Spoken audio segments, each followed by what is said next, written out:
না আঁকলে হবে কেমন করে? স্যার ইনশাআল্লাহ পরবর্তীতে আঁকবো স্যার, সবগুলো আঁকবো। ও সব খালি পরবর্তীর জন্য রাইখা দিলে হবে? খালেদ হাসান সিয়াম,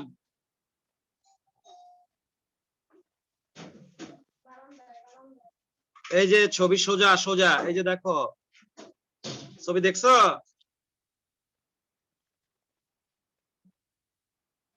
ছবি দেখা যায় কিভাবে আঁকতেছি, দেখতেছো?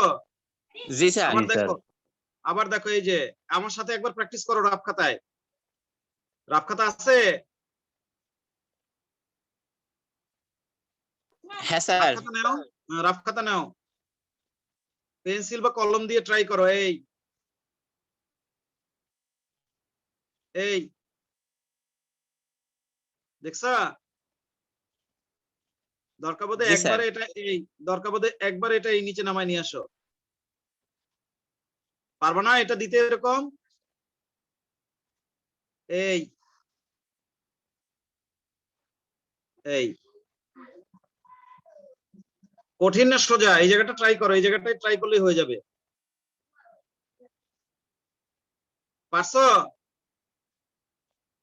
জি স্যার। তারপরে এই যে দেখো, এই এই পরের দাগটা কিভাবে দিছে, এই দেখো, এই এই দেখছো না দেখো নাই? স্যার আঁকছি। এইটুকু আঁকছো? জি স্যার। তারপরে দেখো, এই একবার যদি সিস্টেমটা ধরে ফেলতে পারো তারপরে কোনো সমস্যা নাই। এই এই দেখছো, খেয়াল করছো? এই হচ্ছে আমাদের স্বরযন্ত্র, আর এই হচ্ছে আমাদের শ্বাসনালী। এইটা হচ্ছে স্বরযন্ত্র। ওদিকের জায়গাগুলো সব চিনতে পারছো? স্যার আমাদের এই অধ্যায়ে কিন্তু মাত্র একটা ক্লাস হয়েছিল। আগে যেটা আঁকতেছি সেটা আঁকার চেষ্টা করো। নোট খাতা না স্যার, রাফ খাতা আগে স্যার, রাফ খাতা দেখি। রাফ খাতাই তো আঁকবা।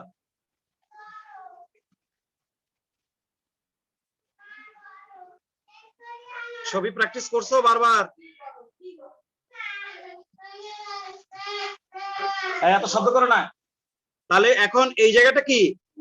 এটা কি? এটা কি বলো, এটা কি?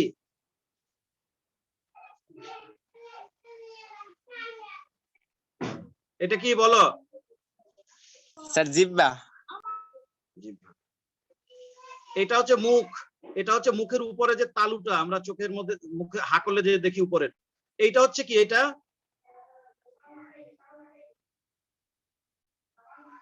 ইউভিউলা।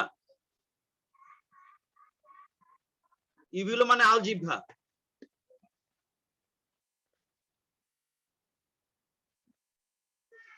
ঠিক আছে? হা করলে আমরা ওইটাই দেখি ঝুলে থাকতে। এইটা কি? স্যার নাসারন্ধ্র। সম্মুখ নাসারন্ধ্র। আর এটা? স্যার পশ্চাৎ। পশ্চাৎ নাসারন্ধ্র। এটা? Sir NASA গলবিল। নাসা গহ্বর। এইটা নাসা গলবিল।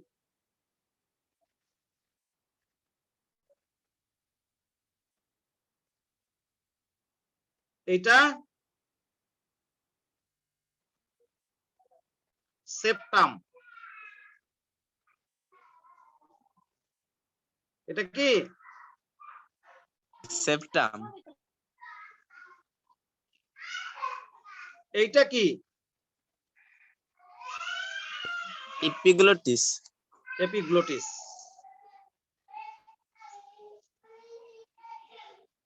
আমরা যখন খাবারটা গিলতে যাই, এখান থেকে খাবারটা যখন এরকম গিলতে যাই, তখনই এপিগ্লোটিসের উপরে চাপ পড়ে। চাপ পড়লে এপিগ্লোটিসটা এরকম নিচে নেমে যায়। নিচে নেমে গেলে এই ছিদ্রটা বন্ধ হয়ে যায়। এই ছিদ্রটার নাম হচ্ছে গ্লটিস।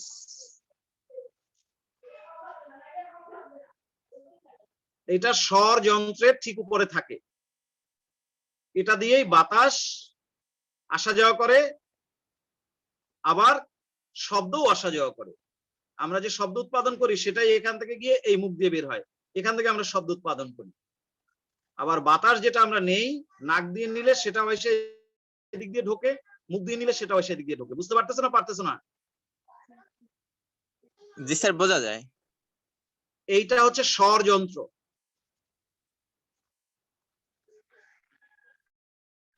এটা শ্বাসনালী। উসাইদ বোঝা যায়? হ্যাঁ স্যার। এইটা অন্ননালী। এটা দিয়ে খাবার যায়। এই জায়গাটা নিজেরা বারবার প্র্যাকটিস করবা, কঠিন কিছু না। নিচেরটা তো পারবাই। এই আবার দেখো, প্র্যাকটিস করতে করতে মুখস্থ হয়ে যাবে। এই তারপরে এই দেখো,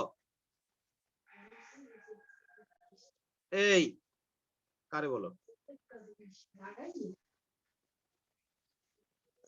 তারপরে দেখো, এই এই দেখছ দেখছ, তারপরে জি স্যার। এই এই হচ্ছে আমাদের স্বর যন্ত্র। নিচের দিকে নেমে যাবে শ্বাসনালী। আর এখানে আমরা এই এটা অন্ননালী। খুব একটা কঠিন না, এখন কিন্তু অনেক ইজি হয়ে গেছে, ঠিক কিনা বলো? জি স্যার। এখন আর খুব একটা কঠিন মনে হচ্ছে না। এই এই স্যার ওখানে কি কারেন্ট আছে স্যার? কারেন্ট তো নাই। স্যার আমাদের স্যার আইপিএস কারেন্ট আছে, কারেন্ট আসছে বোধহয়। তাহলে এই জায়গাটা আমরা শিখতে পারছি, এই জায়গা এখন আর কঠিন মনে হয়?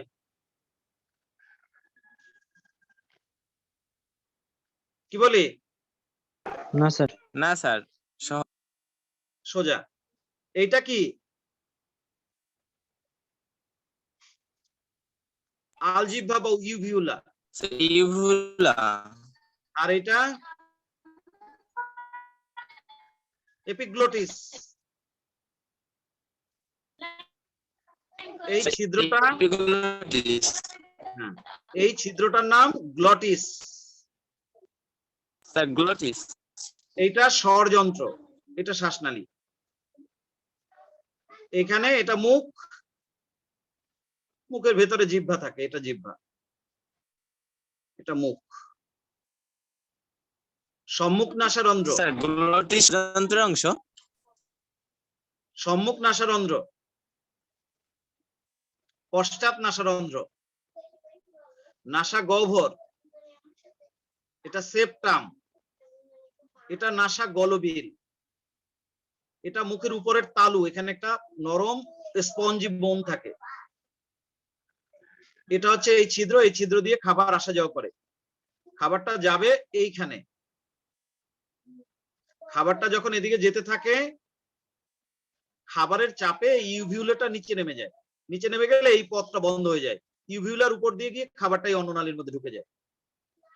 আর খাবার গ্রহণ না করতে চাইলে ইউভিউলাটা এরকম উপরের দিকে উঠে থাকে। উঠে থাকলে এই জায়গাটা ফাঁকা থাকে। ফাঁকা থাকলে এখান থেকে বাতাস আসা যাওয়া করতে পারে। এই যে আবার এইটার মধ্যেই আমরা শব্দ তৈরি করি স্বরযন্ত্রের মধ্যে, সেটাই এসে আবার এই মুখ দিয়ে বাইরে বের হয়ে যায়। বুঝাতে পারতেছি না পারি নাই?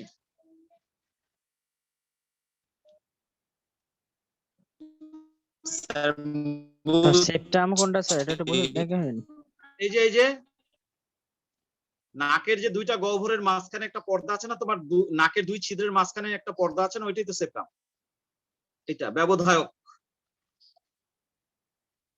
এখানে জি লোম স্যার। থাকে একটা জায়গায়, ওইটাকে বলে ভেস্টিবিউল।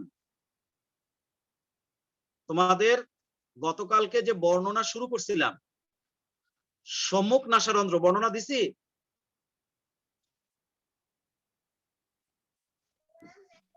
জি স্যার। নাসা গহ্বর বর্ণনা দিছি? জি স্যার। পশ্চাৎ নাসারন্ধ্র বর্ণনা দিছি? জি স্যার। নাসা গলবিল বর্ণনা দিছি? হ্যাঁ স্যার। এখন বর্ণনা হবে স্বরযন্ত্র। এই স্বরযন্ত্র সম্পর্কে কি কিছুই লিখছো না? স্বরযন্ত্র স্যার সংজ্ঞা দিছিলেন। স্বরযন্ত্রের একটা লাইন লিখছো না? কয়টা লাইন লিখছো? একটা। কি লাইনটার নাম কি? বলো লাইনটা কি লিখছো? বলো কি লাইন লিখছো বলো। শ্বাসনালীর ঠিক উপরে বিদ্যমান যে ত্রিকোণাকার অঙ্গের মাধ্যমে আমরা শব্দ উৎপাদন করি তাকে স্বরযন্ত্র বলে। ঠিক আছে।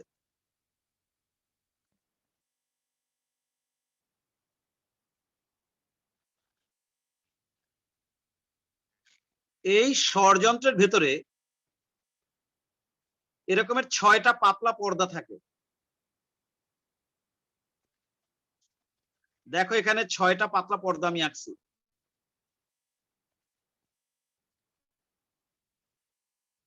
উপরে হচ্ছে 3টা আর নিচে হচ্ছে 3টা।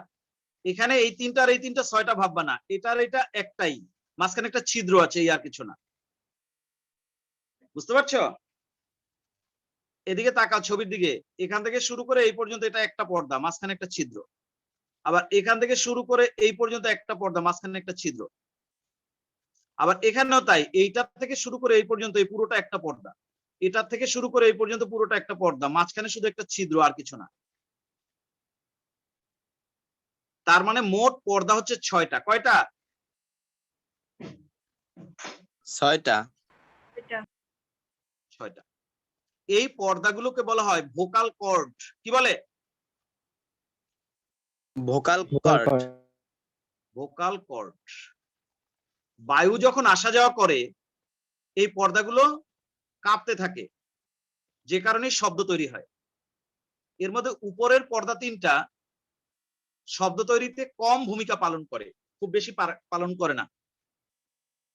সেজন্য ওই 3টাকে বলা হয় ফলস ভোকাল কর্ড। ফলস। আর নিচের 3টা শব্দ তৈরিতে মুখ্য ভূমিকা পালন করে, সেজন্য নিচের 3টাকে বলা হয় ট্রু ভোকাল কর্ড। এগুলো লিখবো। স্বরযন্ত্রের মাঝখানে যে ছিদ্রটা থাকে, যেটা দিয়ে শব্দ আসা যাওয়া করে, ওইটাকে বলা হয় গ্লটিস। কি বলে? গ্লোটিস। গ্লটিস কি? গ্লটিস। গ্লটিস। এইটার উপরেই তোমার এই এপিগ্লটিসটা এরকম বসানো থাকে। খাবার আসার সাথে সাথে এই এপিগ্লটিস নিচের দিকে নেমে গ্লটিসটাকে চেপে ধরে, তাহলে খাবার আর এই শ্বাসনালীর মধ্যে স্বরযন্ত্রের মধ্যে ঢুকতে পারে না। গ্লটিসের উপর দিয়ে খাবারটা পিছলা এই পাশে চলে আসে, এই পাশে থাকে অন্য নালী, সেদিকে চলে যায়। তাহলে এটা কি? এপিগ্লটিস। এটার নাম কি? কি ব্লার দেখো, ব্লার দেখো নাকি? এপিগ্লটিস। হ্যাঁ, তোমরা ব্লার দেখো? জি স্যার। তুমি ছাড়া অন্যরা কেমন দেখে সেটা জানছি, তোমার তো ব্লার দেখো, নেট আচ্ছা, খারাপ। পরিষ্কারই দেখা যায়। পরিষ্কার। ওই বংশাম, তুই গাছে ওঠ। কোথায় আছো? গ্রামে না? স্যার বরিশালে। গাছে ওঠ, গাছে ওঠ। নেট খারাপ। এই স্বরযন্ত্র, এটা নিয়ে আমরা এখন পড়বো, যাকে ইংরেজিতে বলে ল্যারিংস। এবার ওই কথাটা তো লিখছো যে শ্বাসনালীর ঠিক উপরে বিদ্যমান যে মোচার ন্যায় অঙ্গের সাহায্যে বা যে অঙ্গের সাহায্যে আমরা স্বর উৎপাদন করি তাকে স্বর যন্ত্র বলে, এই কথাটা লিখছো তাই না?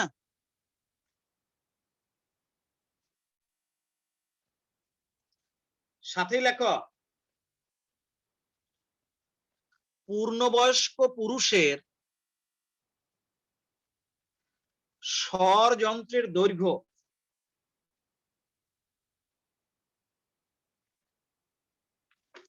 পূর্ণবয়স্ক পুরুষের স্বর যন্ত্রের দৈর্ঘ্য 4.4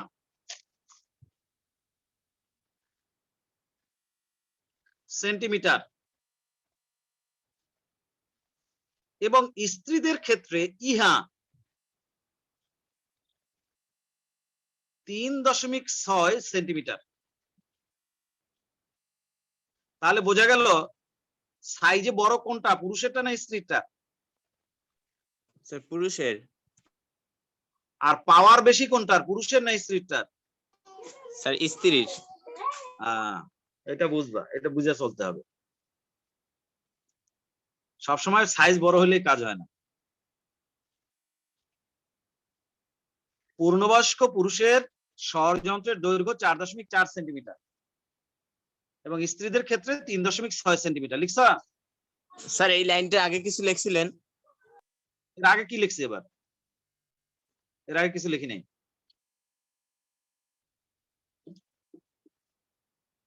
এবার লেখো, আচ্ছা শোনো, আমাদের কিন্তু একটা মেরুদণ্ড আছে, আছে নাকি নাই? আছে। মেরুদণ্ড আছে, তার প্রমাণ কি?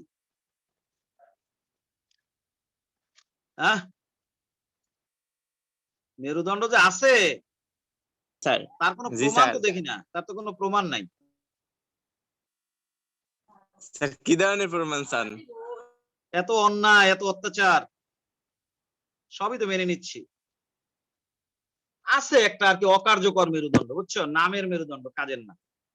তো যাই হোক, এই মনে করো আমাদের সেই মেরুদণ্ড। এই মেরুদণ্ডের মধ্যে স্যার মনে হচ্ছে মাটিতে পেরেক গাঁথি রাখছে। ওই পেরেক গাইতে রাখছি। উসাইদ, পেরেক গাইতে রাখছি কই? ওই যে স্যার ওটা মানে মনে হয় যেন ওই পেরেকে মোটা করে আইকে স্যার দেখাচ্ছে। বুঝছি, মানুষের আর কি একটা শেপ দেওয়ার চেষ্টা করতেছি আর কি। মনে করো এটা মানুষ, এটা মাথার খুলি, আর এটা মেরুদণ্ড। মেরুদণ্ডের ছোটবেলায় টুকরা থাকে 33টা, আর বড় বেলায় টুকরা থাকে 26টা। এই টুকরাগুলোকে বলা হয় কশেরুকা। কি বলে? কশেরুকা। কশেরুকা, ইংরেজিতে বলে ভার্টিব্রা।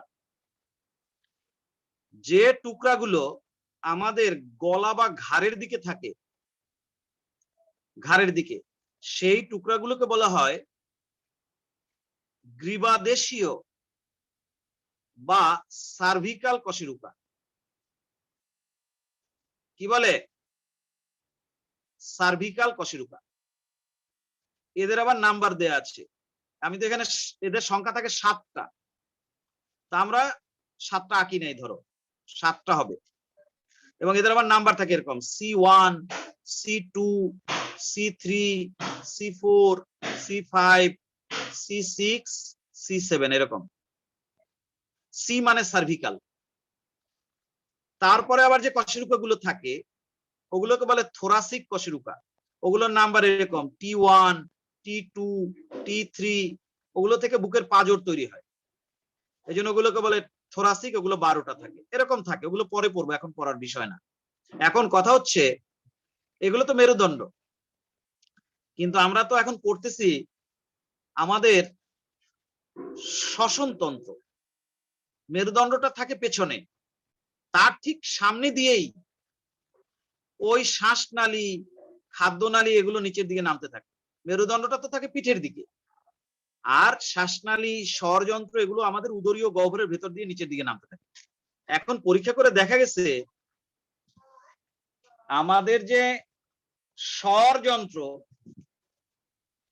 সেইটা থাকে আমাদের মেরুদণ্ডের C4, C5 এবং C6 এই তিনটা কশেরুকার ঠিক নিচে, অর্থাৎ আমাদের গ্রীবাদেশীয় যে কশেরুকা আছে তার 4, 5 এবং 6 এই কশেরুকা বরাবর, এই কশেরুকার ঠিক নিচে বা সামনে ওই স্বর যন্ত্রটা অবস্থান করে। অর্থাৎ এই তো মেরুদণ্ডটা থাকে পেছনে, ধরো এই আমাদের মেরুদণ্ড, পেছনে আছে এই মেরুদণ্ড, মেরুদণ্ডের খণ্ডগুলোর নাম কশেরুকা। এরকম কশেরুকা গুলো থাকে। দেখা গেছে এই বরাবর যে কশেরুকা গুলো থাকে সেটা হচ্ছে C4, C5 এবং C6। এই তিনটা কশেরুকা যতটুকু জায়গা জুড়ে থাকে তার ঠিক সামনে বরাবর ওই ইয়েটা স্বর যন্ত্রটা অবস্থান করে। আমি বুঝাইতে পারছি না পারি নাই? জি স্যার। কথা বলো, বুঝাইতে পারছি না পারি নাই? স্যার। পারছি। তাহলে লেখো, আমাদের আজকে ক্লাসে এত উপস্থিতি কম কেন আল্লাহ জানে, অনেক কম। এর কারণটা কি? স্যার বিদ্যুৎ নাই মনে হয় সব জায়গায়। আচ্ছা, হ্যাঁ কারেন্ট নেই অনেক জায়গায়। আমাদের এটা লেখো, চতুর্থ, পঞ্চম এবং ষষ্ঠ গ্রীবাদেশীয় ব্র্যাকেটে লিখতে পারো সার্ভিকাল। আমাদের চতুর্থ, পঞ্চম এবং ষষ্ঠ গ্রীবাদেশীয় কশেরুকার ঠিক নিচে। নোট লাগবে স্যার?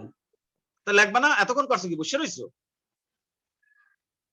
এর আগের 2 লাইন লেখো নাই?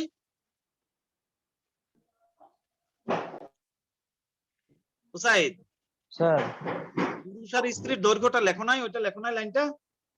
সরি স্যার, বুঝতে পারিনি। আয় হায়, আগের লাইনটা মিস করছো নাকি? শোনো, তুমি লিখবা কি, আমাদের শ্বাসনালীর ঠিক উপরে বিদ্যমান যে অঙ্গের মাধ্যমে আমরা শব্দ উৎপাদন করি তাকে স্বর যন্ত্র বলে। পুরুষের ক্ষেত্রে এর দৈর্ঘ্য 4.4 সেন্টিমিটার এবং স্ত্রীদের ক্ষেত্রে 3.6 সেন্টিমিটার। তারপরে লিখবা আমাদের চতুর্থ, পঞ্চম এবং ষষ্ঠ গ্রীবাদেশীয় ব্র্যাকেটে লেখো সার্ভিকাল কশেরুকার ঠিক নিচে স্বর যন্ত্র অবস্থান করে। এবার বুঝছো সাইদ? জি স্যার। লেখা ফেলাও, আমাদের চতুর্থ, পঞ্চম এবং ষষ্ঠ গ্রীবাদেশীয় কশেরুকার ঠিক নিচে স্বর যন্ত্র অবস্থান করে। লিখতে পারছো?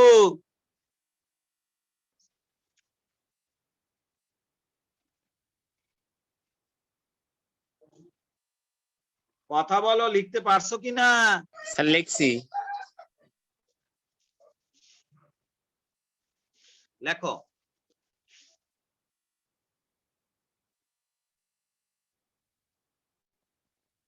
লেখো 9টি বিভিন্ন প্রকার তরুণাস্থি দিয়ে স্বর যন্ত্র তৈরি হয়। 9টি বিভিন্ন প্রকার তরুণাস্থি দিয়ে স্বর যন্ত্র তৈরি হয়। কয়টা? 9টি। 9টা। 9টি বিভিন্ন প্রকার তরুণাস্থি দিয়ে স্বর যন্ত্র তৈরি হয়। এই ছবিটা আঁকছো? এই ছবিটা আঁকছো না আঁকো নাই? আঁকছি স্যার। হুসাইদ আঁকছো? জি স্যার। পরে আবার নোট খাতায় নিয়ে নিবা, রাফ খাতা এঁকে রাখলেও রাখো, সমস্যা নেই, পরে নোট খাতায় ঢুকাই দিবা। ষড়যন্ত্র যেখানে লিখতেছো সেখানে লেখো 9টি বিভিন্ন প্রকার তরুণাস্থি দিয়ে স্বর যন্ত্র তৈরি হয়, যথা। এবার এই তরুণাস্থি গুলোর নাম আমরা লিখব। রোমান 1, লেখো ক্রিকয়েড। তরুণাস্থিটার নাম কি? ক্রিকয়েড। হ্যাঁ, হাইফেন দিয়ে লেখো একটি। Number 2 thyroid. হাইফেন দিয়ে লেখো, এটা খালি উড়িয়ে যায় কেন?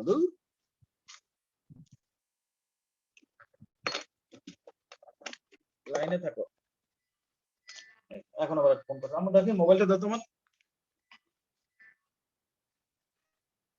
কে ফোন করছে? হ্যাঁ ডালিয়া, ক্লাসে আছি, ক্লাসের পরে ফোন দেবো।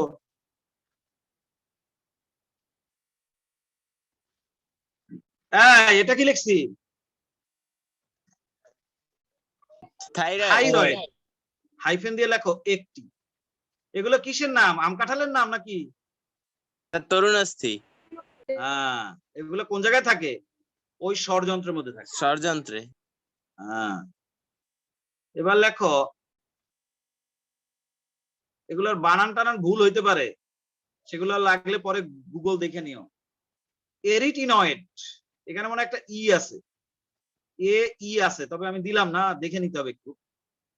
হাইফেন দিয়ে লেখো দুইটা। কত আর মনে রাখা যায়? তোমাদের বইতে এগুলো নাই।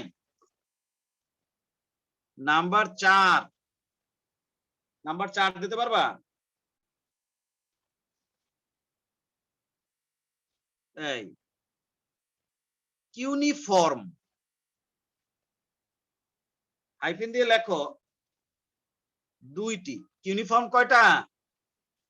দুইটি। নাম্বার 5, এখানে আবার একটা দাগ রয়েছে, আবার তার মধ্যেই লিখতে আছি। কর্নিকুলেট। হাইফেন দিয়ে লেখো দুইটি। নাম্বার 6, 9টা হইতে আরো কত লাগবে? 4টা। আরো এক লাগবে। হ্যাঁ বেটা, 4টা কয় কি? ওদের এক্স এর মাথা খারাপ। হয় সরি স্যার, ওই যে সংখ্যা বেশি। রোমান সংখ্যা। ও তো এটাই ধরবে, এই তো হুজুরা এই কামই করে, সঠিক জায়গায় না ধরে উল্টো দিক ধরবে। গরু। সেটা তো আমি কই নাই স্যার, আপনি কারে না কইছেন? না, হুজুর কি খালি তুমি একলাই আর হুজুর নাই?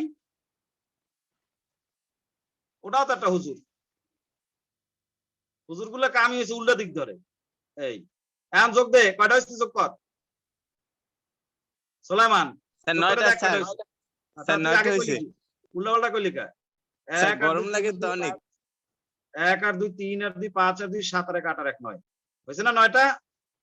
স্যার কাঠমোল্লাদের কাম স্যার, উল্টা পাল্টা কাজ করা।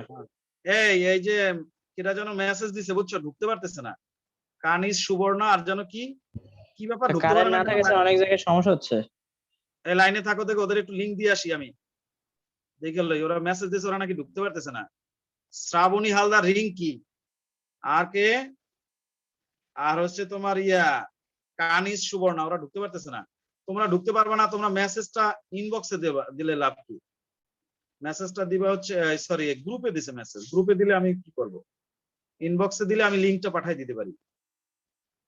দাঁড়াও একটু লাইনে থাকো, হ্যাঁ দেখি ওদের একটু লিংকটা দিতে পারি কিনা, ওদের দুজনের লিংকটা পাঠিয়ে দিই। নেটের অবস্থা ভালো না খুব একটা। এখন পার্সোনালি লিংক পাঠিয়ে দিছি, এখন ঢুকতে না পারলে আমার কিছু করার নেই। এই এখন আমরা যাব কোন জায়গায় যাব? এই এগুলো তো লিখছো না, এই কটা লিখছো না যে 9টি বিভিন্ন প্রকার তরুণাস্থি দিয়ে ষড়যন্ত্র তৈরি হয়, কথা তো লিখছো। তার আন্ডারে যথা ইত্যাদি ইত্যাদি লিখছো না? হ্যাঁ স্যার। এবার লেখো ষড়যন্ত্রের অভ্যন্তরে, ষড়যন্ত্রের স্যার এটা কয় নাম্বার লাইন? ষড়যন্ত্রটা ভালো করে পড়বে, এটা পরীক্ষা দেয় অনেক সময়। আয় হায় রে, এতক্ষণ পরে আসছো। স্যার আমার বাসায় কারেন্ট নাই, ওয়াইফাই কাজ করতেছে না, এতক্ষণ ক্লাস করতে পারি নাই। বুঝছি। তুমি উপরে অন্তত আধা পৃষ্ঠা তো জায়গা খালি রাখবাই, আমরা দেখি অনেক কিছু পড়ে ফেলছি। এবং খুব ইম্পর্টেন্ট ছিল ক্লাসটা। যাই হোক, রেকর্ড দেখে নিবা না, সমস্যা হবে না। আর তোমরা যখন লিংকে ঝামেলা হবে তখন গ্রুপে মেসেজ দিবা না, আমাকে ইনবক্সে মেসেজ দিবা, তাহলে আমি লিংকটা আলাদা পাঠিয়ে দিব, গ্রুপে গিয়ে দিতে গিয়ে অসুবিধা হয়। তো এনিওয়ে, উপরে জায়গা খালি রাখো। আমরা মানুষের শ্বসনতন্ত্রের যে প্রথম পার্ট ও মুখছিদ্র, ওগুলো তো লেখছো গতকালকে। তারপরে স্বরযন্ত্র শুরু করছিলে গত ক্লাসে, সেই স্বরযন্ত্রটাই আমরা এখন কন্টিনিউ করতেছি, প্রায় শেষ হয়ে আসছে, অল্প একটু বাকি আছে। স্বরযন্ত্র ওইটার আন্ডারেই লিখতে থাকো, ওইটার আন্ডারে জায়গা খালি রাখো প্রায় হাফ পেজ, তারপরে লিখতে থাকো। বুঝছো কানিস? জি স্যার। ঠিক আছে, তাহলে কি বললাম, স্বরযন্ত্রের ভেতরে 9টা তরুণাস্থি থাকে, তাদের নাম এখানে দিয়ে দিয়েছি। তারপরে লেখো স্বরযন্ত্রের অভ্যন্তরে, কি যেন লাইনটা লিখলাম এইমাত্র সাইদ, ভুলে গেলাম তো। স্যার এতটুকুই। স্বরযন্ত্রের অভ্যন্তরে, ষড়যন্ত্র তারপর অভ্যন্তরে না স্যার, ও, একটু এই যে লিখছেন। অ্যারিটিনয়েড বানান একদম দেখছে, সরফরাজ, এ আর ওয়াই হবে, এ আর ওয়াই, সরফরাজ বানান দেখে পাঠাইছে, এ আর ওয়াই, অ্যারিটিনয়েড। যাই হোক, বানান আমরা দেখবো অনেক পরে। ওই যে স্বরযন্ত্রের অভ্যন্তরে লেখো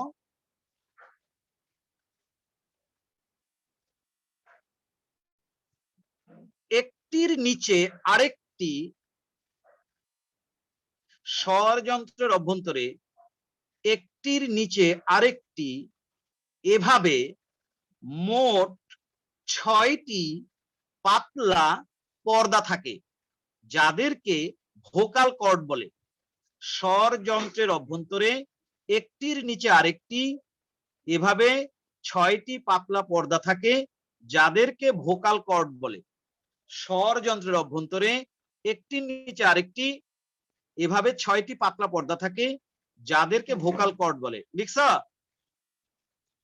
জি স্যার। সাথে লেখো উপরের 3টি ভোকাল কর্ড কে, উপরের 3টি ভোকাল কর্ড কে ফলস এবং নিচের 3টি ভোকাল কর্ড কে ট্রু ভোকাল কর্ড বলে। উপরের 3টিকে ফলস এবং নিচের 3টিকে ট্রু ভোকাল কর্ড বলে।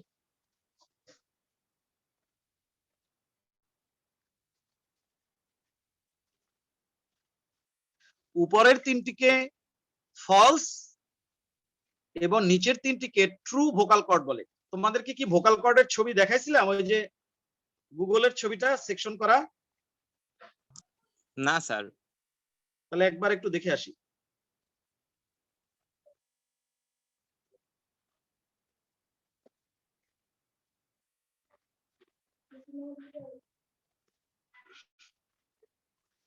একটা ছবি আসছে তোমাদের চোখের সামনে? জি স্যার।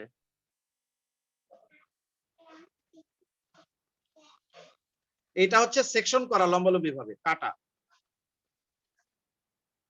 এটা হচ্ছে পার্শিয়ালি দেখা, এক সাইড দিয়ে দেখা। আচ্ছা, এবার লেখো স্বরযন্ত্রের মাঝখানে গ্লটিস নামক একটি ছিদ্র থাকে। স্বরযন্ত্রের মাঝখানে গ্লটিস নামক একটি ছিদ্র থাকে, যার মাধ্যমে বায়ু এবং শব্দ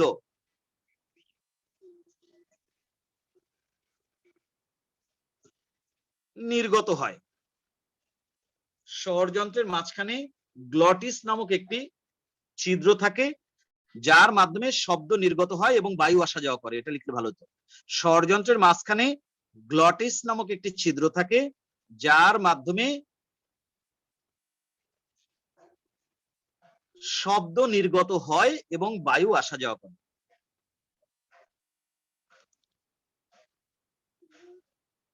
স্বরযন্ত্রের মাঝখানে গ্লটিস নামক একটি ছিদ্র থাকে, যার মাধ্যমে শব্দ নির্গত হয় এবং বায়ু আসা যাওয়া করে।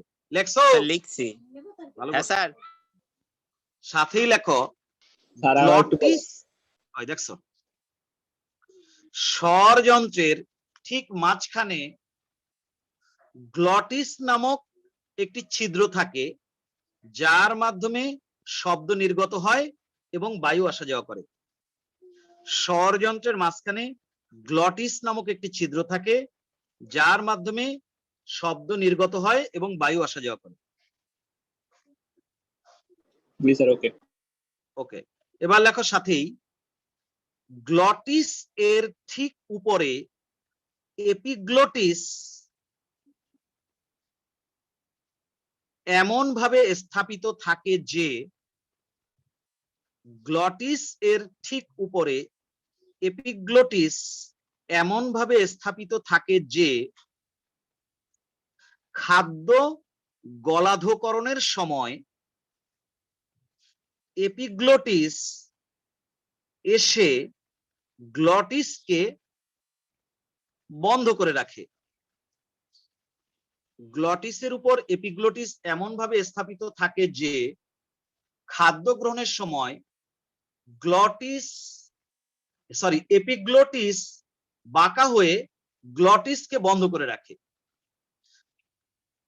গ্লটিসের উপর এপিগ্লটিস এমন ভাবে স্থাপিত থাকে যে খাদ্য গ্রহণের সময় এপিগ্লটিস বাঁকা হয়ে গ্লটিস ছিদ্রপথ বন্ধ করে রাখে। ফলে শ্বাসনালীতে খাদ্য প্রবেশ করতে পারে না। দাড়ি গ্লটিসের উপর এপিগ্লটিস এমন ভাবে স্থাপিত থাকে যে খাদ্য গ্রহণের সময় এপিগ্লটিস বাঁকা হয়ে গ্লটিস ছিদ্রপথ বন্ধ করে রাখে। ফলে শ্বাসনালীতে খাদ্য প্রবেশ করতে পারে না। খাদ্য গ্রহণের সময় গ্লটিসের উপর এপিগ্লটিস এমন ভাবে স্থাপিত থাকে যে খাদ্য গ্রহণের সময় এপিগ্লটিস বাঁকা হয়ে গ্লটিসের উপর এমন ভাবে কি বলা যায়, কি লিখলাম লাইনটা, খাদ্য গ্রহণের সময় এপিগ্লটিস বাঁকা এমন ভাবে বাঁকা হয় যে গ্লটিস ছিদ্রপথ বন্ধ হয়ে যায়, ফলে খাদ্য শ্বাসনালীতে প্রবেশ করতে পারে না। লাইনটা এরকম। দেখো তো লাইনটা কি লিখছো, বলো তো একটু শুনি।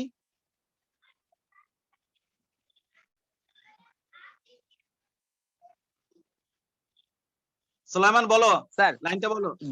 গ্লটিসের ঠিক উপরে এপিগ্লটিস এমন ভাবে স্থাপিত থাকে যে খাদ্য গলাধঃকরণের সময় এপিগ্লটিস বাঁকা হয়ে গ্লটিস ছিদ্রপথ বন্ধ করে রাখে, যার ফলে শ্বাসনালীতে খাদ্য প্রবেশ করতে পারে না। চমৎকার, দাঁড়ি দাও। এবার লেখো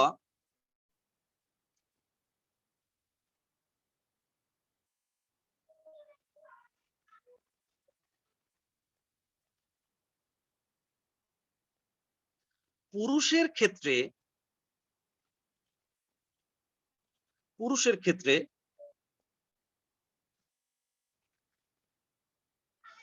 14-15 বছর বয়স অতিক্রান্ত হলে, বা বয়স হলে লেখো, অতিক্রান্ত লেখার দরকার নাই। পুরুষের ক্ষেত্রে 14 থেকে 15 বছর বয়স হলে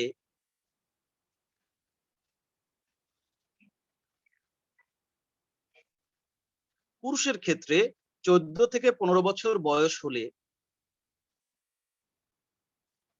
লিখছ? জি স্যার। লেখো, হরমোনের প্রভাবে থাইরয়েড তরুণাস্থিটি, এই যে থাইরয়েড তরুণাস্থি, এখানে থাইরয়েড নামক একটা গ্রন্থি আছে, সেখান থেকে থাইরক্সিন নামক হরমোন বের হয়। সেই হরমোনের প্রভাবে পুরুষের ক্ষেত্রে 14 থেকে 15 বছর বয়সে হরমোনের প্রভাবে থাইরয়েড তরুণাস্থিটি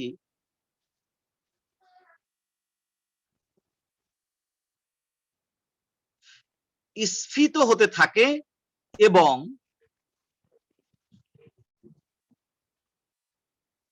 পুরুষের ক্ষেত্রে 14 থেকে 15 বছর বয়সে হরমোনের প্রভাবে থাইরয়েড তরুণাস্থিটি স্ফীত হতে থাকে এবং তাকে কণ্ঠমণি বা অ্যাডামস অ্যাপেল বলে। অ্যাডামস অ্যাপেল, এই যে আমাদের গলার এই জায়গাটা একটু, পুরুষ যারা তাদের একটু ফোলানো থাকে না, কথা বলো না কেন? হ্যাঁ স্যার। বলে না যে পুরুষের গলায় একটা গিটের মতো থাকে, ওইটাই হচ্ছে অ্যাডামস অ্যাপেল, কণ্ঠমণি বলে। নামটা দিছে ওই জন্য, ওই যে গন্ধক ফল, ও স্যার, জি স্যার, ফল খাইছিল। হ্যাঁ হ্যাঁ, ওই তো ওইখান থেকে এই নাম দিছে অ্যাডামস অ্যাপেল। পুরুষের ক্ষেত্রে না, ওই তো অ্যাডামস মানেই তো, অ্যাডামস মানেই তো আদম আর কি।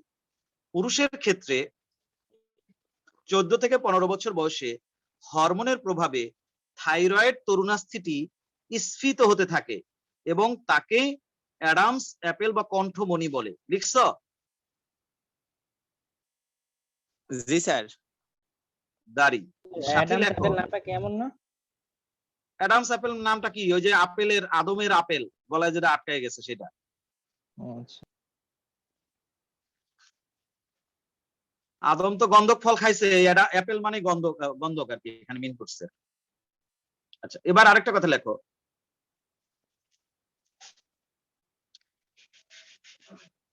এ সময় হরমোনের প্রভাবে পুরুষের ভোকাল কর্ড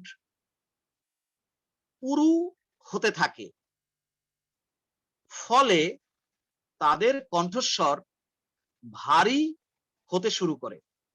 এ সময় হরমোনের প্রভাবে পুরুষের ভোকাল কর্ড পুরু হতে থাকে, ফলে তাদের কণ্ঠস্বর ভারী হয়। পুরুষের কণ্ঠস্বরটা যে মোটা, আর নারীদের যে কিস কিস কিস কিস করে, কিস কিস কিস কিস যে পারে, ভালোই পারে। সেটা হয় কিসের জন্য? কারণ ওদের ভোকাল কর্ড ভোকাল থাকে কর্ড পাতলা। ভোকাল কর্ড ওদের পাতলা থাকে, কিস কিস কিস কিস করে খালি। আর আমাদের ক্ষেত্রে কত সুন্দর, ভারী, গাম্ভীর্য সম্পন্ন, তাই না? সুন্দর স্যার। হ্যাঁ, ওই হরমোনের কারণে ভোকাল কর্ড আমাদের ক্ষেত্রে পুরু হয়ে যায় আর ওদেরটা পাতলাই থাকে। এই জন্য মেয়েদের কণ্ঠ আর বাচ্চাদের কণ্ঠ একই রকম, কারণ বাচ্চাদের ওই হরমোনটা থাকে না, ভোকাল কর্ডটা পাতলাও থাকে। মেয়েদের ক্ষেত্রে ওরকম আর কি পাতলা থাকে। এই কারণে যার ভোকাল কর্ড যত পাতলা তার স্বর তত সুন্দর এবং মিষ্টি। তখন তাকে কি বলে? কানিজ বলো। যখন স্বর সুন্দর মিষ্টি হয় তখন তাকে কি বলে? সুন্দর সুন্দর কথা বলে তখন তাকে কি বলে? সুকণ্ঠী, তাই না? কি বলে? স্যার সুকণ্ঠী বলে। ওরা আমার স্যার সাথে রাগ, শুভশ্রী না স্যার? ওরা আমার সাথে রাগ, দেখো না খালি আমি ওদের চাইপে চেপে কথা বলি, এই জন্য ওরা রাগ করছে আমার সাথে। এতক্ষণ আমরা স্বর যন্ত্র পড়া শেষ করলাম। পড়ার সময় দেখবা খালি ফোন আসতে থাকবে, যত ফোন আসবে সব পড়ার সময়। আচ্ছা, লিখছ? স্বর যন্ত্র শেষ। এবার আমরা পড়বো কি? শ্বাসনালী। স্বরযন্ত্রের পরের যে লম্বা নলটা শ্বাসনালী। কই গেল আমার ছবি? কই? এটার নাম কি? স্বরযন্ত্রের পরের যে লম্বা নল, এটাকে কি বলে? শ্বাসনালী। ইংরেজিতে বলে ট্রাকিয়া। সেটা নিয়ে আমরা এখন পড়ব। তাহলে মুখছিদ্র 1, মুখবিবর 2, গলবিল 3, নাসা গলবিল আর কি। তারপর হচ্ছে স্বরযন্ত্র 4। এখন তাহলে কি 5 নাম্বার হবে নাকি? না স্যার, মাঝখানে মিউকাস লিখছিলেন। না বেটা, মিউকাস তো আলাদা কোনো পয়েন্ট না, মিউকাস তো ওইটার ভিতরে। তুই কি নোট করস? উল্লাপাল্লা কথা কয় খালি। তুই তো একেবারে শেষ করে দিবি আমারে, তোদের নিয়ে তো আর ভালো লাগতেছে না আমার। Sorry sir. সম্মুখ নাসারন্ধ্র 1, নাসা গহ্বর 2, পশ্চাৎ নাসারন্ধ্র 3, নাসা গলবিল 4, স্বরযন্ত্র 5। এখন শ্বাসনালী 6 হবে। ঠিক বলছি নাকি উসাইদ? দেখো তো। স্যার ঠিকই লিখছি স্যার। কস সময় উল্টো কস কেন তাহলে? শ্বাস নালী, ব্রাকেটে লেখো ট্রাকিয়া। শ্বাসনালীকে ইংরেজিতে কি বলে? ট্রাকিয়া। হ্যাঁ, লেখো। এটা তো এরকম যায়, ধরো এই ধরো আমাদের স্বরযন্ত্র, তারপরে এটা নিচের দিকে নামতে থাকে, তারপরে এটা আবার 2 ভাগে ভাগ হয়। কিন্তু 2 ভাগে ভাগ হওয়ার পর্যন্ত যাব না আমরা, তার আগ পর্যন্ত ওইটুকুকে আমরা বলবো শ্বাসনালী বা ট্রাকিয়া। ভাগ হয়ে গেলে তখন নাম হবে ব্রঙ্কাস। এটা হচ্ছে স্বরযন্ত্র, যেটা এতক্ষণ আলোচনা করছি। তাহলে এইটা হচ্ছে আমাদের শ্বাসনালী বা ট্রাকিয়া।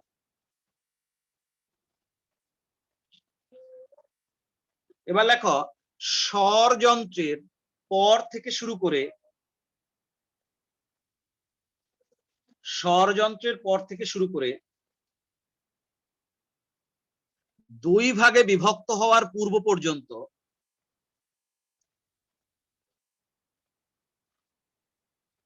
স্বরযন্ত্রের পর থেকে শুরু করে 2 ভাগে বিভক্ত হওয়ার পূর্ব পর্যন্ত সরু ও লম্বা নলটিকে শ্বাসনালী বা ট্রাকিয়া বলে।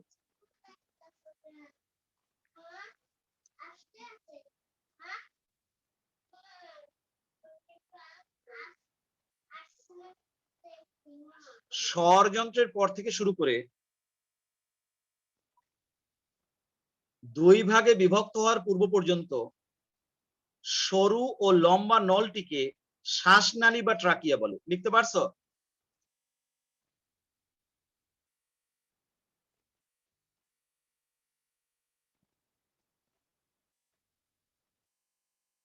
কথা বলো, লিখতে পারছো? হ্যাঁ স্যার, দাঁড়ি সাথেই লেখো, এর দৈর্ঘ্য প্রায় 12 সেন্টিমিটার এবং ব্যাস প্রায় 2 সেন্টিমিটার। এর দৈর্ঘ্য প্রায় 12 সেন্টিমিটার এবং ব্যাস প্রায় কত সেন্টিমিটার?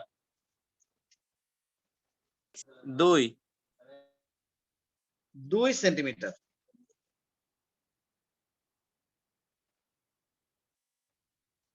এবার লেখো, তোমরা নিশ্চয়ই জানো এই এদিকে তো আমাদের একটা মেরুদণ্ড নামতে থাকে পিঠের উপর দিয়ে। একটু আগে বলেছি না মেরুদণ্ড যে নামতে থাকে? জি স্যার। মেরুদণ্ডের খণ্ডগুলোকে বলে কশেরুকা। আমরা বলেছি একটু আগে আমাদের গ্রীবা অঞ্চলে বা গলার দিকে যে কশেরুকা থাকে তাদেরকে বলে সার্ভিকাল। তারপরে সার্ভিকাল কশেরুকা থাকে 7টা।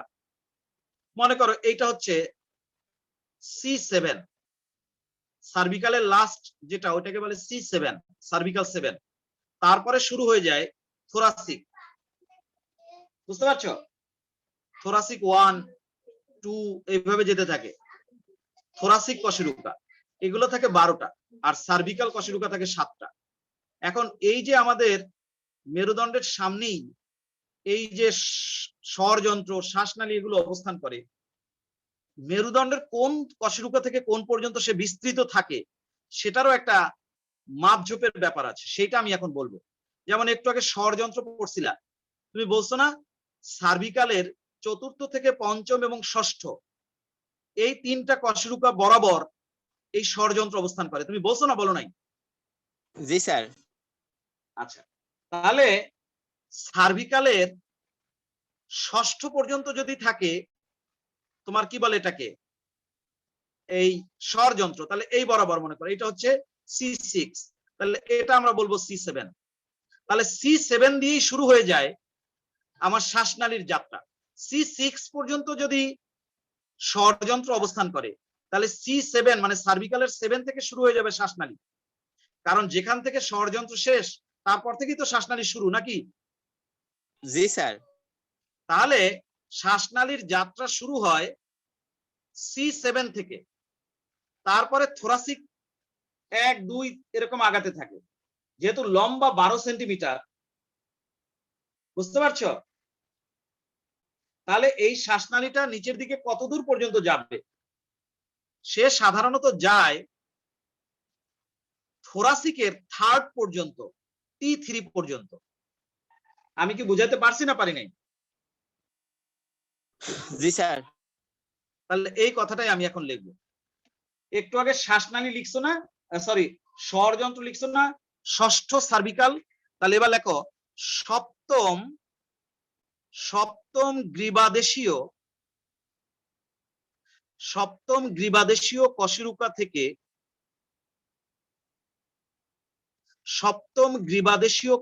থেকে শুরু করে তৃতীয়, এখন ওই থোরাসিকের আবার বাংলা আছে, এটাকে বলে বক্ষদেশীয়। এখানে গ্রীবাদেশীয় লিখলে এখানে লিখবা বক্ষদেশীয়। ইংরেজিতে এটাকে বলা হয় থোরাসিক আর বাংলায় বলে বক্ষদেশীয়। আর গ্রীবাদেশীয়কে ইংরেজিতে বলে সার্ভিকাল আর বাংলায় তো গ্রীবাদেশীয়। তাহলে লেখো 7ম গ্রীবাদেশীয় কশেরুকা থেকে শুরু করে তৃতীয় বক্ষদেশীয় কশেরুকা পর্যন্ত শ্বাসনালী বিস্তৃত থাকে। এগুলো এমসিকিউতে আসতে পারে। সপ্তম গ্রীবাদেশীয় কশেরুকা থেকে শুরু করে তৃতীয় বক্ষদেশীয় কশেরুকা পর্যন্ত শ্বাসনালী বিস্তৃত থাকে। লিখছ? হ্যাঁ স্যার। এবং এই দৈর্ঘ্যটাই প্রায় 12 সেন্টিমিটার। কথা হচ্ছে এটা। এবার সাথেই লেখো শ্বাসনালী, যে কিছু মানুষের আবার ছোট থাকে, ধরো ছোট মানুষের ছোট থাকে, কেউ কেউ আবার বামন বা ডোয়ার্ফ থাকে, তাদের ক্ষেত্রে খাটো থাকে, কেউ যারা লম্বা তাদের একটু লম্বা বেশি থাকে। এই নাম মাপটা হচ্ছে অ্যাভারেজ আর কি। লেখো শ্বাসনালী 16 থেকে 20টি, 16-20টি এক ধরনের আংটির মতো তরুণাস্থি থাকে, বুঝছো? এরকম দেখতে আংটির মতো, কিন্তু একটা জায়গায় একটু গ্যাপ আছে, এরকম এরকম। এই জায়গায় একটা পাতলা মেমব্রেন লাগানো থাকে, কিন্তু এটা একটা তরুণাস্থি, দেখতে অনেকটা সি এর মতো, এরকম সি এর মতো, দেখো এরকম এরকম। তুমি যদি এবার কোরবানিতে গরুর শ্বাসনালীটা দেখো না, তাহলে তুমি এই জিনিসটা ভালো করে দেখতে পাবা। এরকম এটা তরুণাস্থি নির্মিত। হ্যাঁ, তরুণাস্থি নির্মিত, এরকম একটা সি এর মতো। এই জায়গাটা একটা পাতলা মেমব্রেন লাগানো থাকে, এই জায়গাটা একটা পাতলা মেমব্রেন লাগানো থাকে। এই কি বলা যায়, তরুণাস্থি গুলোকে বলা হয় টিনিডিয়া। টিনিডিয়া। তাহলে এই কথাটা আমরা বলবো। লেখো শ্বাসনালী 16 থেকে 20টি সি আকৃতির, এরকম সি লেখো ইংরেজিতে, আকৃতির লেখো। শ্বাসনালী 16 থেকে 20টি সি আকৃতির স্বচ্ছ তরুণাস্থি দিয়ে তৈরি, যাদেরকে টিনিডিয়া বলে। শ্বাসনালী 16 থেকে 20টি সি আকৃতির স্বচ্ছ তরুণাস্থি দিয়ে তৈরি, যাদেরকে টিনিডিয়া বলে। দাড়ি। সাথে লেখো এদের জন্য ভেতরে বায়ু না থাকলেও শ্বাসনালী কখনো চুপসে যেতে পারে না। এদের জন্য ভেতরে বায়ু না থাকলেও শ্বাসনালী কখনো চুপসে যেতে পারে না। লিখতে পারছো? এদের জন্য ভেতরে বায়ু না থাকলেও শ্বাসনালী কখনো কি হয়? চুপসে যেতে পারে না। চুপসে যেতে পারে না। ঠিক আছে। এবার আরেকটা কথা লিখতে হবে, শোনো। আরে যন্ত্রণা। এই শ্বাসনালীর ভেতরের প্রাচীরে এরকমের কিছু রোম থাকে, রোম যুক্ত কোষ থাকে, যাদেরকে বলা হয় সিলিয়া। এবং এগুলো খুব সেন্সিটিভ, খুব সরু সরু, খুব ছোট ছোট, তুমি খালি চোখে দেখবাও না। এগুলোর গোড়ায় আবার নার্ভ লাগানো থাকে। যখন কোনো ধুলাবালি বা কোনো অবাঞ্ছিত বস্তু এই শ্বাসনালীর মধ্যে ঢোকে, তখন এই সিলিয়া গুলো নড়তে থাকে। নড়লে এক ধরনের রিফ্লেক্স তৈরি হয়, একটা খিঁচুনি তৈরি হয়। এখান থেকে তাড়াতাড়ি মস্তিষ্কের মধ্যে তথ্য চলে যায় নার্ভের মাধ্যমে। মস্তিষ্ক তখন শ্বাসনালী, স্বরযন্ত্র সবকিছু সহ, ফুসফুস সহ একটা জোরে খিঁচুনি দেয়। তখন হাঁচি হয়, কাশি হয়, যেন ধুলাবালিটা জোরে বাইরে এক্সপেল হয়ে যায়, বেরিয়ে যায়। বুঝতে পারছো? শ্বাসনালীর ভেতরে কোনো অবাঞ্ছিত খাদ্য বা ধুলাবালি ঢুকলে তখন এরকমের হাঁচি বা কাশি হয়। হয় নাকি হয় না? জি স্যার, হয়। হ্যাঁ, ওইটা লিখবে এবার। লেখো শ্বাসনালীর অভ্যন্তরীণ প্রাচীরে অসংখ্য সংবেদী কোষ থাকে, যাদেরকে সিলিয়া যুক্ত কোষ বলে। শ্বাসনালীর অভ্যন্তরীণ প্রাচীরে অসংখ্য সংবেদী কোষ থাকে, যাদেরকে সিলিয়া যুক্ত কোষ বলে। দাড়ি। শ্বাসনালীর অভ্যন্তরীণ প্রাচীরে অসংখ্য সিলিয়া যুক্ত কোষ থাকে, যাদেরকে অসংখ্য সংবেদী কোষ থাকে, যাদেরকে সিলিয়া যুক্ত কোষ বলে। দাড়ি। কোন অবাঞ্ছিত বস্তু শ্বাসনালীতে প্রবেশ করলে এই সিলিয়া সমূহ আন্দোলিত হয়। দেখবা এই সিলিয়ার ছবি দেখো, লিখতে থাকো আর ছবিটা আমি বের করি। কোনো অবাঞ্ছিত বস্তু শ্বাসনালীতে প্রবেশ করলে এই সিলিয়া সমূহ আন্দোলিত হয়, ফলে হাঁচি ও কাশি উদ্রেক হয়, যা ফলে হাঁচি ও কাশি উদ্রেক হয় যা অবাঞ্ছিত বস্তুকে দ্রুত বেগে বাইরে নিক্ষেপ করে। শ্বাসনালীর অভ্যন্তরীণ প্রাচীরে অসংখ্য সংবেদী কোষ থাকে, যাদেরকে সিলিয়া কোষ বলে। কোনো অবাঞ্ছিত বস্তু শ্বাসনালীতে প্রবেশ করলে সিলিয়া সমূহ আন্দোলিত হয়, যা অবাঞ্ছিত বস্তুকে দ্রুত বেগে বাইরে নিক্ষেপ করে। লিখতে পারছো? জি স্যার, লিখছি। কোন ছবি চোখের সামনে দেখো? স্যার দেখি, কিন্তু ও স্যার পাইছি সিলিয়া। এগুলা সেই সিলিয়া, যার কারণে ধুলাবালি ঢুকতে পারে না। দাঁড়ি সাথেই লেখো, মিউকাস নিঃসরণের ফলে, মিউকাস একটা পিচ্ছিল পদার্থ, মিউকাস নিঃসরণের ফলে শ্বাসনালীর অভ্যন্তরভাগ সিক্ত থাকে। মিউকাস নিঃসরণের ফলে শ্বাসনালীর অভ্যন্তরভাগ সিক্ত থাকে, যা বায়ুর সাথে আগত অবাঞ্ছিত বস্তুকে ভেতরে যেতে বাধা সৃষ্টি করে। মিউকাসের গায়ে লেগে যাবে, ভিতরে যাইতে পারবে না। মিউকাস নিঃসরণের ফলে শ্বাসনালীর অভ্যন্তরভাগ সবসময় সিক্ত থাকে বা ভেজা থাকে, যা বায়ুর সাথে আগত অবাঞ্ছিত বস্তুকে ভেতরে যেতে বাধা প্রদান করে। লিখছ? হ্যাঁ স্যার। আজকে এটুকুই থাকবে। মিউকাস নিঃসরণের ফলে শ্বাসনালীর অভ্যন্তরভাগ সবসময় ভেজা থাকে বা সিক্ত থাকে, যা বায়ুর সাথে আগত অবাঞ্ছিত বস্তুকে ভেতরে যেতে বাধা প্রদান করে। লিখছ? Yes sir. আল্লাহ হাফেজ। স্যার আসসালামু আলাইকুম। ওয়ালাইকুম আসসালাম।